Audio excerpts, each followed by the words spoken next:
하나님의 말씀을 들리게 하라. 출애굽기 24장 강해. 성막의 원형 시내산. 오늘 말씀은 비교적 짧고 간단할 것입니다. 오늘 본문 말씀에서는 여호와 하나님과 이스라엘 백성이 언약을 체결하기 전 앞부분에 나타나는 장면입니다. 그리고 모세가 시내산에 올라가서 하나님과 만나는 그러한 장면이 나타납니다.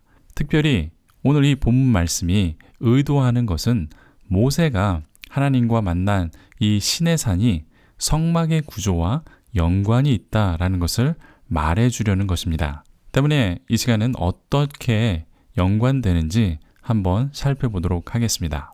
우선 출애굽기 24장 1절에서 2절에 보면 이스라엘의 장로 70명과 함께 시내산으로 올라오라고 말씀하고 있습니다. 그런데 너무 가까이 오지 말고 멀리서 경배하라고 경고하십니다. 또 2절에 보면 이스라엘 백성들은 함께 오지 말라고 말씀하시는데 무슨 말이냐? 단계별로 산 밑에는 백성들이 있고 산 중간에는 70명의 대표 장로들이 모세와 함께 있는 것입니다. 이러한 세팅 가운데 하나님과 이스라엘 백성들은 언약을 체결하는 의식을 행합니다. 이스라엘의 청년들은 번제와 화목제로 소를 드립니다. 모세는 그 피를 제단에 뿌리죠.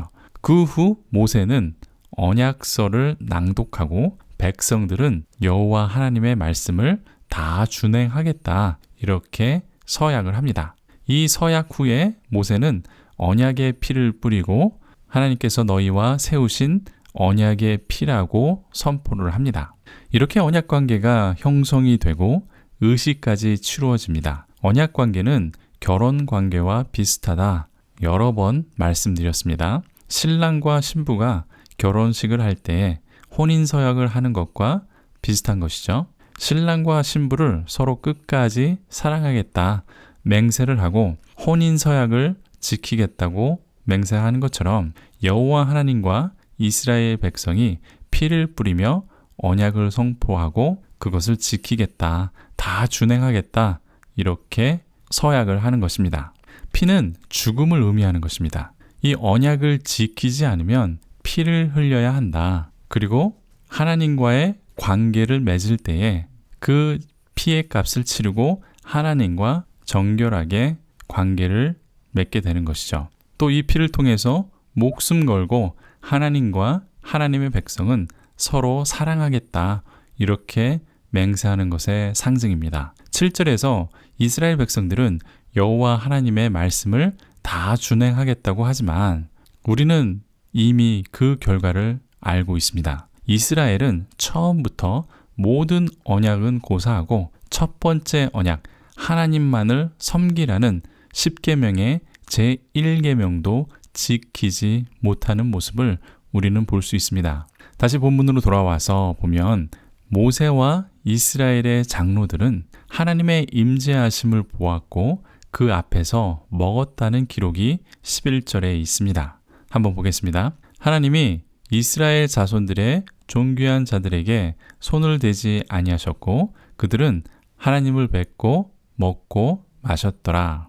하나님을 뵙다, 즉 하나님을 보았다. 여기서 이렇게 되어 있는데 우리는 이 단어를 한번 생각해 볼 필요가 있습니다.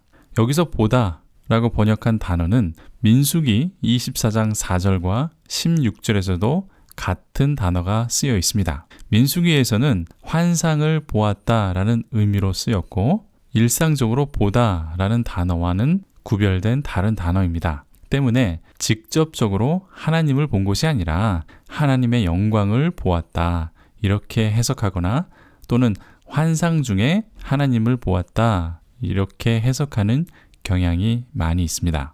이것은 직접 하나님을 본 것이 아니라는 또 다른 이유는 신명기 4장 12절과 15절에는 너희가 아무 형상도 보지 못하였은즉 이라는 표현이 나옵니다. 즉 하나님의 형상을 보지 못했다라는 말이 나오는데 또 요한복음 1장 18절에도 본래 하나님을 본 사람이 없으되 라는 말씀이 있기 때문에 실제로 본 것이 아니라 아마도 환상 중에 보았다라는 주장에 더 큰 힘을 실어주고 있습니다. 그리고 이 부분을 잘 읽어야 합니다. 13절에 보면 모세는 여호수아와 함께 시내산으로 올라갑니다. 그때 14절에 보니까 장로들에게 우리가 다시 돌아오기까지 기다리라고 말합니다. 그리고 나서 15절을 보면 모세가 산을 올라갔다라고 되어 있습니다.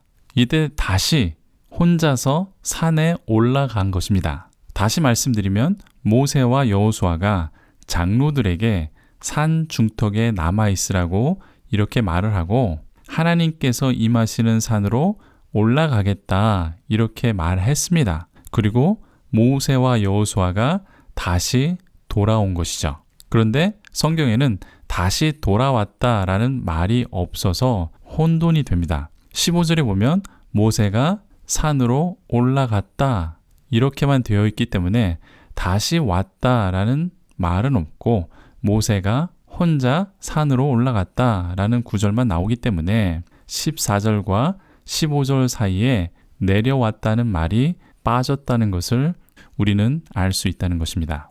이렇게 모세는 혼자 하나님께서 임하시는 시내산 위로 올라가 거기에 머뭅니다. 6일을 그곳에서 하나님을 기다리고 제7일째 하나님께서 구름 가운데 임하셔서 모세를 부르십니다. 그리고 18절에 보면 모세는 구름 속에서 40일 낮과 밤을 산에서 보내게 됩니다. 신명기 9장 9절에 따르면 모세는 40일 동안 금식을 했다라고 기록이 되어 있습니다. 이제 왜 성경이 이러한 과정을 기록하고 우리들에게 보여주는 것인지 그 의미를 함께 살펴보겠습니다. 이 시내산에서 하나님께 나가는 것은 앞으로 나올 성막의 원형을 보여주기 위한 세팅입니다. 성막의 구조는 천막으로 그 담을 테두리를 만들어 놓았습니다. 그 안에 들어가면 제단이 있고 거기를 지나면 성소가 있는 것입니다. 이 성소를 또 천막으로 또 만들어 놓았죠. 그 성소 안으로 들어가면 하나님께서 임하시는 지성소가 나타나게 됩니다. 여기 시내산을 한번 대입해서 생각하시면 됩니다. 시내산은 천막으로 담을 두른 성막이라고 생각하시면 됩니다. 이스라엘 백성들은 이 성막 밖에서 진을 치고 있는 것이죠. 실제로 이스라엘 백성들은 성막 주변에 세 지파씩 나누어서 진을 치고 있었습니다.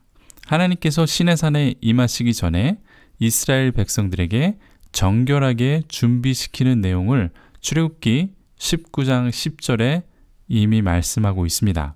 그리고 함부로 산으로 오르지 못하게 안전수칙을 19장 21절에서 말씀해 주셨습니다. 이 선을 넘으면 죽을 수 있다고 경고하셨죠.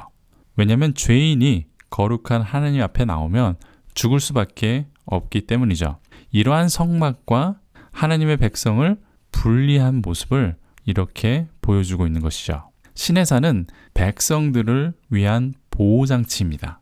성막 주변에 담이 있듯이 시내산을 통해서 물리적으로 하나님께서 임하시는 곳과 그렇지 않은 땅을 구분하고 경계를 만들어 주신 것이죠. 이렇게 물리적인 분리를 통해서 거룩하신 하나님이 하나님의 백성과 함께 할 수 있다는 것을 보여주는 것이죠. 이제 모세와 70명의 장로들은 산으로 올라가게 됩니다. 대신 너무 가까이 가지 못하고 중간까지만 가게 되죠.